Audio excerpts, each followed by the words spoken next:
And so you haven't seen anything that makes you think this office is acting in an out-of-bounds manner? Ambiguous. Sharpen up the question so I can give you a good answer. How would you describe Mr. Rhoades' tactical approach? Effective. And his understanding of the rules governing behavior? I can't speak to his state of mind. Uh-huh. Let's switch gears for a moment. Tell me about your meeting with Axelrod. The aborted settlement? No, your private meeting.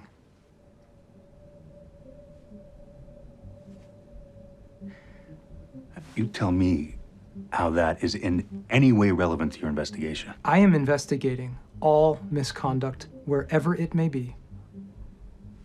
And however an investigation may start, once I'm in it, I'm like a goddamned octopus. Tentacles out in every direction, looking, listening, sucking up every bit of information that I can find. Look, I reported that meeting the second it was over, and I have the documentation to prove it. You reported it the next day, in the afternoon. First chance I got. Or maybe it took you that long to decide what to leave in and what to leave out. I left it all in. Axelrod offered me a job. This is at the pizzeria in Yonkers, yes? That's right. I turned it down. Did you? With no provers in the room, it's only your word and his. If I asked Axelrod, is that how he'd remember it? Yes. Toby Leonard Moore against Billions, come on! What's up, guys? How are you? Toby, congratulations on Billions, moving into season 2. Cheers, mate. Yeah. It's not every day that you get to be part of a fantastic show with great creators. It's not. We're having a blast. I love this poster. It was based on Caravaggio. It's kind of cool. Oh, yeah. Yeah. I can totally see that. And we're having a great time. We wrapped it in December last year, so out in a week or so. So what's it like working on the show? I mean, every episode there's sort of a new reveal, a big scandal. Your character moving into the season may or may not, you know, it's not clear where he's falling. So what's it like working on the show like that with such heavy plot details? I love it because, you know, week to week we don't know where we're going to end up either, you know what I mean?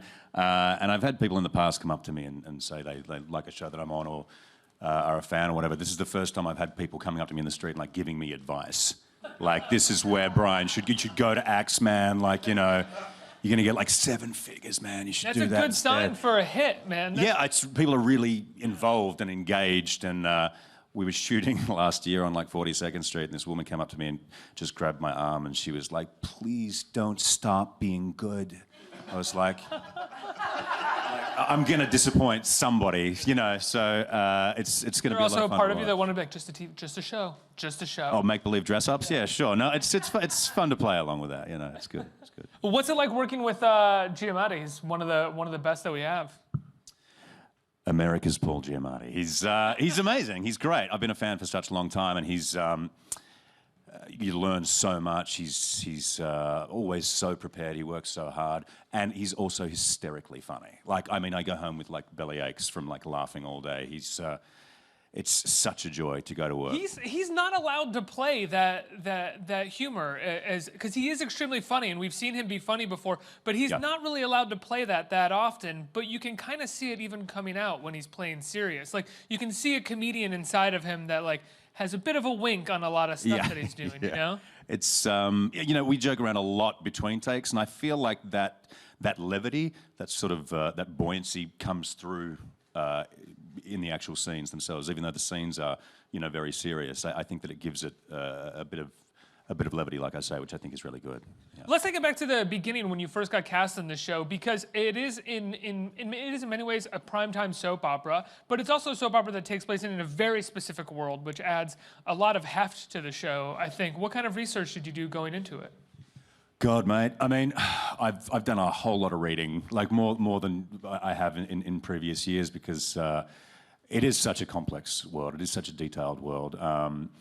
but it's not exclusive, I don't think. Like, it doesn't exclude anybody. It's still accessible. So I think... Well, that's the primetime soap opera This is what I mean. I aspect think of it's it, a great balance, you know what I mean? Because it's, you know, the world of finance, watching a show about the world of finance and law and how they intersect is not for everybody, but I think there's so much going on. And at the end of the day, I don't want to sound like this is a nothing answer, but it is about people. Like, everybody's got their own, you know, moral conundrum that's going on. So I think that's why people are so invested. Did you find that after having done so much reading for it that you got there and you're like, oh, I didn't need to do all that reading. This is about people and this is about relationships. Yeah, I mean, I like being very prepared as well, and I think it's important to do that prep, do that research, but then you sort of leave it and you focus on the character and their arc. But it's always there. Like, it's always going to inform you in some sort of subconscious or unconscious way. So it's a New York show. Do you feel like a New Yorker now? I love New York. I mean, I started out in Hollywood, and then I came over here for a couple of weeks, and I just started working. So I think, you know, the city chooses you as much as you choose. So you were here for a couple of weeks, did an audition, and you got it. And I got it. Yeah, I booked the Voice of Tiffany's, I think it was, on my second day here. I was like, this is nice. I like this. This is working for me. This is good.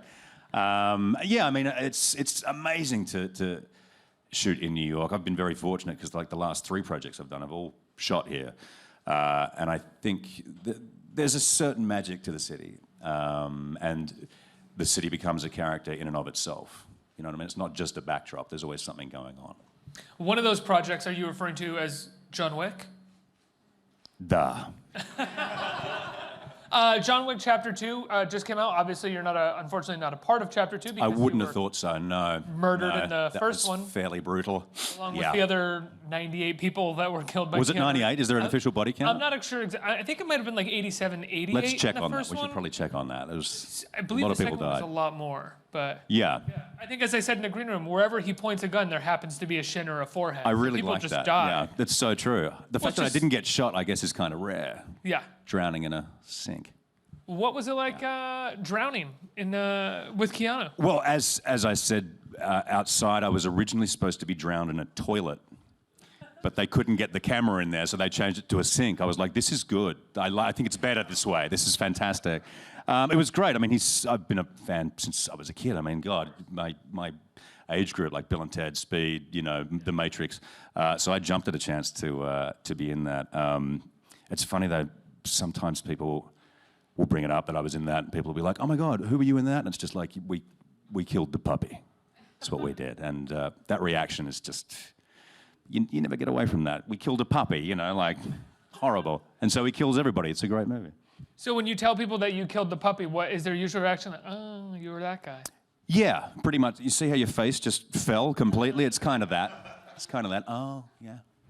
Yeah, but it was heaps of fun to do. I did get, I don't know, lightly concussed shooting that, because there was Keanu's so good at what he does, and that marble bench they had there was a moment where he had to crack my head on it, and I went a bit too far forward, and he sort of knocked me on the head, and I saw stars for a little bit, and then I thought it was done for the day, and they were like, so we'll see you at the next location. I was like, what? And we had another scene to shoot, so I was kind of like out of my head. But you got a director there who's like a stuntman himself, so he's not going to take any excuses. Well, I did say at the end of the day, he was like, I do love working with Australians, because you're just like, no, I'm good, mate. And like, as dumb as that may be, we just sort of shot right through it. So yeah, it was good. It was good. Luckily on Billions, very few stunts.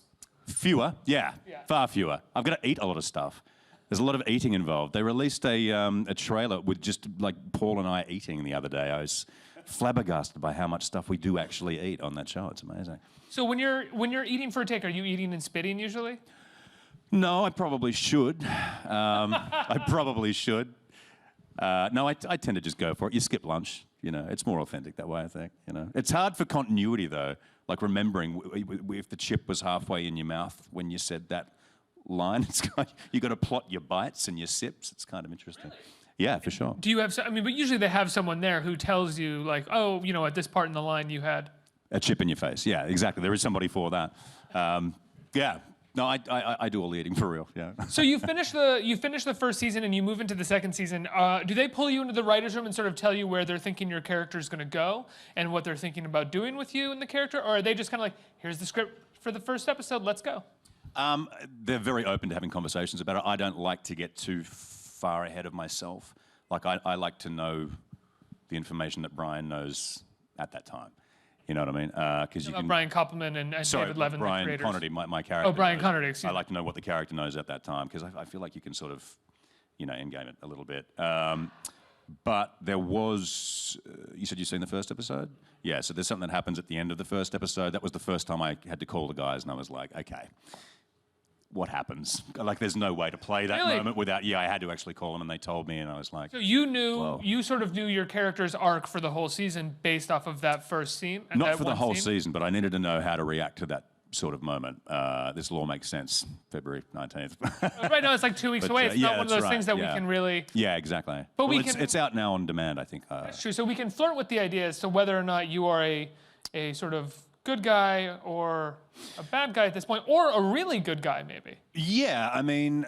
There's three sort of paths that he can kind of go down. Yeah, I think maybe Bryan has potentially the most to lose because he is set up as such an ethical, and morally steadfast guy in this world of... I always use the analogy of like boxing. Like Bryan's an excellent boxer in the courtroom, but he's going up against these guys that are street fighters. So, if he doesn't sort of... He could lose if he's gonna box. But then if he does start breaking the rules, he's lost his integrity. So he could lose either way. It's a very tricky balance that he's dealing with. Or he could be paid Yes. to use his integrity, which is interesting, right? Paid for his integrity. Because then you're kind of at that point, he's blurring the ethical line while at the same time potentially being able to convince himself that he's doing the right thing. Well, that's that idea of, is it, if you're doing bad in order to do good, is it actually bad? Like, it's an interesting conundrum. So it's going to be interesting to watch it unfold. So when you asked them where he went so that you could react to the scene, what did they tell you? I mean, don't tell us exactly what they told you, but like, how did they respond to that question? I've just remembered, I didn't call them, I texted them, and they texted me back one sentence. And I was like, there you go. There's so little I can say, I'm so sorry about it. But yeah, it'll all be revealed, I guess, in a couple of weeks. When you sign on for a show like this, you guys shoot the pilot. I remember when the pilot was being shot. It was sort of like a big news because it was Bryan Connerty and David Levin's first time really doing TV. They're sort of big time screenwriters, and it was big news that this was happening on Showtime. What was that pilot like? Did you guys know that you were going to get picked up? Were you confident in it? It was really interesting because every project I've done in the past has been straight to series. So this was actually... Like the Pacific was more straight to series. That was a mini series. Yeah. And then Daredevil was already straight to series from the get-go. So I'd never actually shot a pilot before. It was my first pilot. And it's very different, the energy, because there's a lot of stress, a lot of pressure. You don't know if it's going to go. You don't want to, screw it up and not have the show go. But, I mean, I had so much confidence in it. The script was so well written. And Paul Giamatti, Damian Lewis. Yeah, I mean, they're kind of up-and-comers, They've got a big future ahead of them. No, it's amazing, like that cast list. So it also takes quite a while to shoot a pilot, like far longer than a regular episode takes to shoot, so because you want to get it right. But then once it went, it's like a well-oiled machine, and I love going to work every day. How does it change? If you don't mind me asking, this is a super nerdy question, but how does it change going from sort of turning it from the pilot into a well-oiled machine? Is it about sort of taking that pilot and then establishing what the sets are going to be for the entirety of the show so that you have these sort of studios worked out for the rest of the time? Like, what are the actual details that you notice change it from being a pilot to being a well-oiled machine? I mean, well, that's an interesting point, the studio thing. We shot the pilot, I'm talking about interiors here, like the U.S. Attorney's office. We shot that on location on Wall Street, at an office on Wall Street, where there's all these one-way streets, and we've got our trucks there, and it's crazy. If you don't know if you're going to get picked up, you're not going to build a studio. Yeah, exactly. So then we got picked up, and we're going out to Brooklyn somewhere to the studio, and it's like they've picked up the office that we shot in and dropped it in Brooklyn. It was crazy. The thing that got me, it was the texture of the walls. I was like, the texture of the walls is the same. This is nuts. And I still love that sort of movie magic stuff. I still get really thrilled by stuff like that. You know what I mean? It's a nerdy question. I mean, I'll admit it, but it's also a question that comes from someone. I still love that movie magic stuff and how they translate it. Yeah. Because a television show, I think we just had someone here who was talking about how fast TV has to move. Yeah. And while it does have to move fast, it also is sort of built out in a way that allows it to do so. And the stories are built out around these sort of economic models that help it. Right. Talking about movie magic, this is a story I have to tell you. Please. That I had like a shower scene in this season. Guess what they put in your hair to make it look like you've just had a shower when you haven't actually had a shower? Lube. It's just like they came in with like hair and makeup and wardrobe. They were like, so this is Toby's bag, and it's like boxes and a towel and just this big thing of lube. I was like, what are we doing with that? And it was just like, I shot the scene and I got home, I just sat on my couch, I was just like, I just had lube all through my hair. It looks amazing, but yeah, that's so another one of those small movie magic things. I was like, wow, lube. But who knew? That's great. So interesting that you bring that up, because I've noticed recently, like, big male movie stars in photos doing press that look like they have wet hair, that they've just gotten out of the shower, and I've been like, how is that possible? Probably KY. Yeah. That's so weird. Maybe not. I don't know. But or maybe it was a big prank on me, and I was just like, yeah, sure, lube, great. That's also a distinct possibility that I wouldn't put past myself or them. They're just like getting you back for something you didn't know you said in the makeup Look at trailer. this Australian. We're going to put lube in his hair. He has no idea. He has no idea.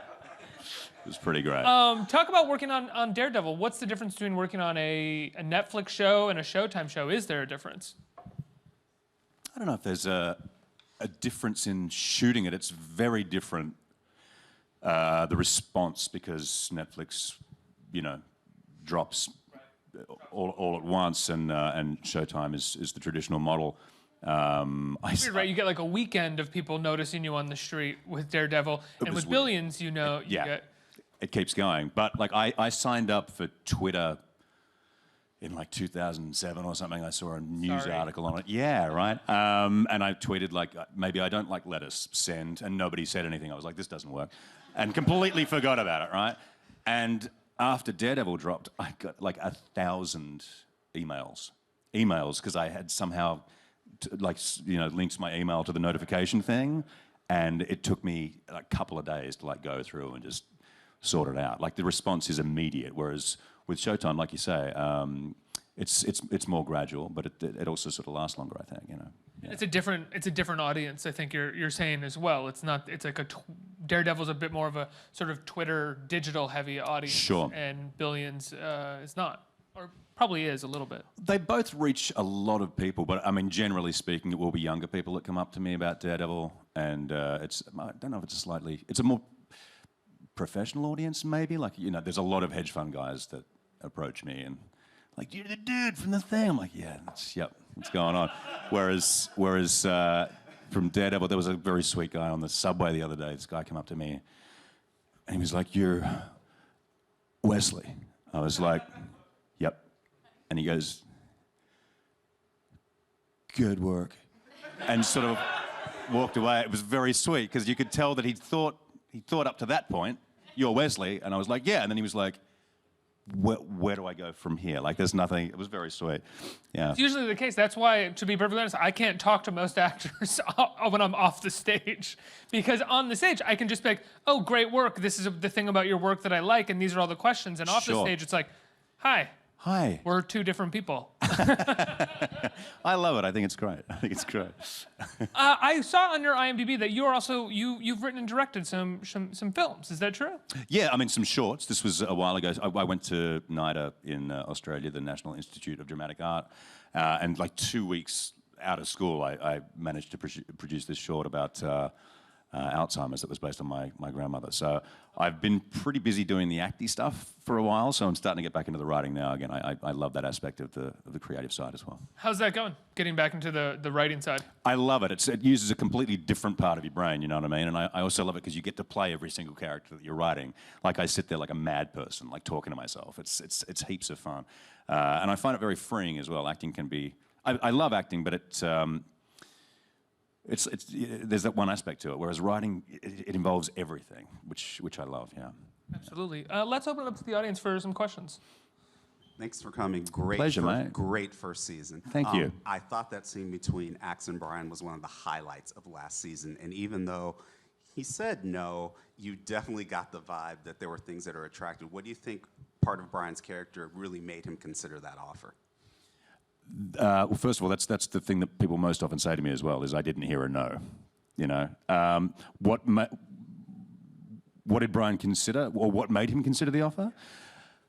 I mean, in the real world, assistant U.S. attorneys are making, you know, maybe 150K a year, and they're like real-life superheroes, putting away these disastrous people, and they work so hard, such long hours. To jump from there to the private sector, I mean, that's a 7-figure. He could be up to like 1, 2, like that. And in terms of my backstory, which I'm not sure has really been revealed yet, Bryan came from a very modest upbringing. So that's that amount of money. That's a significant amount of money, but he has such a strong moral compass, I think. It's hard to shake it. I nearly said unshakable, but I'll say it's hard to shake it, yeah. Does it feel weird to be putting out the show in the midst where it seems like politically we're kind of in this, there are rock star attorney generals that are suddenly appearing in our news feeds, the Washington State Attorney General and Solicitor General, the United States acting Attorney General before Sessions was confirmed that stepped down due to the travel ban. It's kind of incredible. Absolutely, and people they keep asking me, you know, are we going to see these things represented in our season? The simple answer is no, because we wrapped it before all of this stuff started to happen. So we were shooting the last episode in December. So, but you know, there are going to be things that echo through because they can't not, essentially. That's not pretty grammar, but you know. Right, I'm excited to see how Carl Icahn's financial regulations play off in season 3 of Billions. There you go. Yeah. There you go, season 3. Next question. Hey, man. Hey, mate, what's up? How's it going? I hate to admit it, but if I was on the subway and I saw you, I'd probably be the same way that guy reacted. So my Yeah. question, I would be remiss if I didn't ask the Daredevil question. Sure. Spoiler alert, everybody. They've had time. Your character dies. Yeah. I feel like your character could have done, he had a lot of, you know, exploration that character could have had. Do you feel like your character could have, if he was to survive, where do you see him going, like season 2 and maybe season 3?